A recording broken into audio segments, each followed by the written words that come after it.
Hi, hello, welcome. My name is Blake. Today I wanted to talk about my summer reading plans. I do have a head cold, so I do apologize for my voice, but please just hang in there as I get through these. So I have quite the stack. I have been saving these books all year for the summertime, and I usually like to read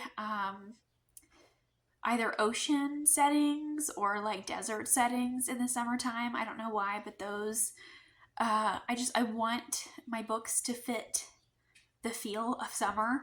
So I have quite the stack. Some of these don't fit that, but for the most part they do. And I have a couple of series I'd like to continue on with. I'm going to talk about those first. First up, I have Tomb of the Sun King by Jacqueline Benson. And this is the sequel to Empire of Shadows. It is the second book in the Raiders of the Arcana. It is very much a book that is inspired by the Mummy film. We follow a young woman who is a scholar, and she, in the first book, goes to South America because she finds a treasure map, and she hires... Hello, Bodhi. Okay, go lay down. And she hires Adam, who is a surveyor, and he's going to guide her to find this treasure on the map.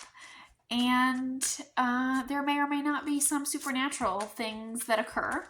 And this is the sequel. I assume we're following the same characters. But it looks like it's going to be set in Egypt, and I love an Egyptian setting. So I'm really excited about this one. I would also like to continue on and read The Art of Destiny by Wesley Chu. This is the sequel to The Art of Prophecy, where we had a young man who was destined to be king, and that ended up not being the case. And he has a martial arts master who is an older woman, and she is very grouchy. She is my favorite character. I loved that book. It really subverted a lot of tropes. I read it a couple of years ago. I really enjoyed it. I need to continue on with the series. It is an Asian-inspired fantasy, and I'll be very interested to see where the rest of the series goes. I also have the sequel to The City of Brass, which is called The Kingdom of Copper. I read this one last year, and it is a great fantasy inspired by the Middle East, and I did really enjoy it. It is another book with an Egyptian setting. We follow Nari, who is a con artist and a thief, and she accidentally summons an ancient battle djinn, and they're on the run to the city of Davidbad, which is the city of Jinn. But when they get there, it is not the city that they were expecting. It's very much torn apart by political conflicts. And we have another POV, Prince Ali, and he is the prince of this kingdom, and he's kind of stuck in the middle of this conflict. I did not really enjoy Prince Ali's chapters in the beginning, but they kind of grew on me, and then the end of this book was unexpected. So I do want to see where Prince Ali's chapters go after book one. I would also like to read The Djinn Bot of Shantyport. I've been trying to read more science fiction this year, and I've been doing a really good job about it, so I want to continue my streak with sci-fi.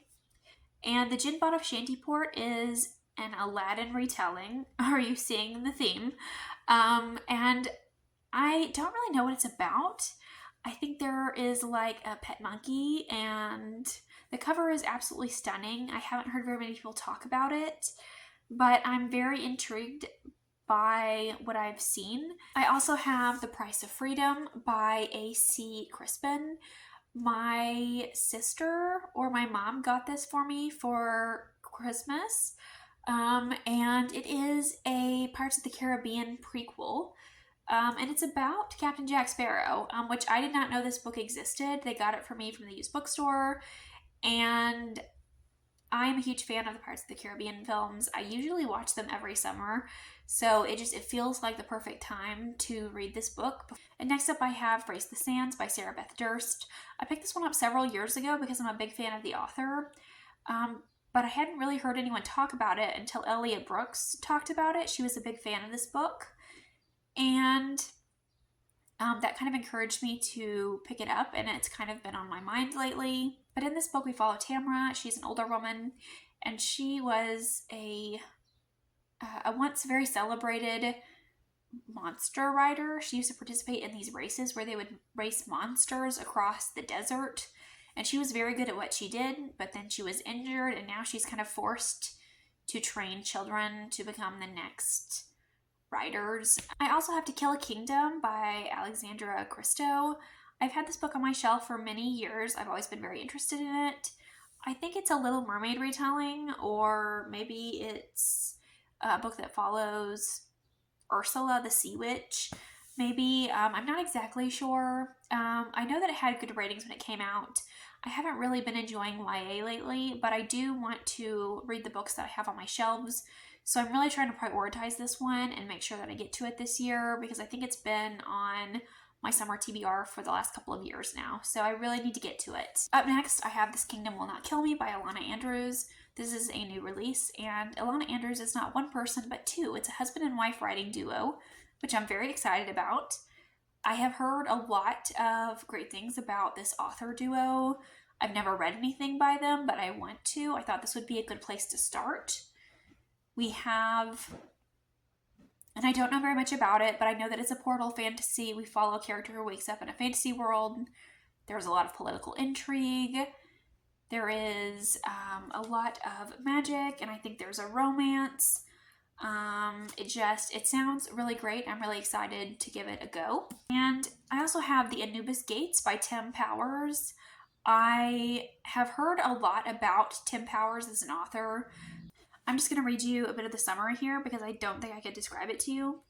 Only the dazzling imagination of Tim Powers could have assembled such an insane cast of characters: an ancient Egyptian sorcerer, a modern millionaire, a body-switching werewolf, a hideously deformed clown, a young woman disguised as a boy, a brainwashed Lord Byron, and finally our hero, Professor Brendan Doyle.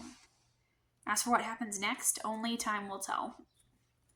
Like, what even is this book? I have no idea, but I want to try it out. And as for some books that have not been released yet, I have The Tapestry of Fate by S.A. Chakraborty. That is the sequel to Amina al-Sarafi. I really want to continue on with that series. I loved, seeing a book with an older woman, and kind of the pirate aspect of that was a lot of fun. I wanted it to lean more into the pirate aspect, so hopefully we'll get more of that in book 2. I also have Verity Guild by May Corland. I believe that is an enemies to lovers fantasy romance. I think it features a heist, possibly. And lastly, The Unicorn Hunters by Catherine Arden is also coming out this summer, and I do want to read that one. I loved Catherine Arden's The Winter trilogy, The Bear and the Nightingale trilogy, excuse me. And I was not a fan of the standalone they did, The Warm Hands of Ghost. So I don't know if I'm going to like this one or not. I haven't read anything about it. I haven't looked at any reviews, but I do want to give it a try. But those are some of the books that have caught my eye for the summer. Let me know what you're planning on reading. Let me know if you've read any of these, because I would love to know. Thank you so much for watching, and I'll see you again with another video soon. Bye.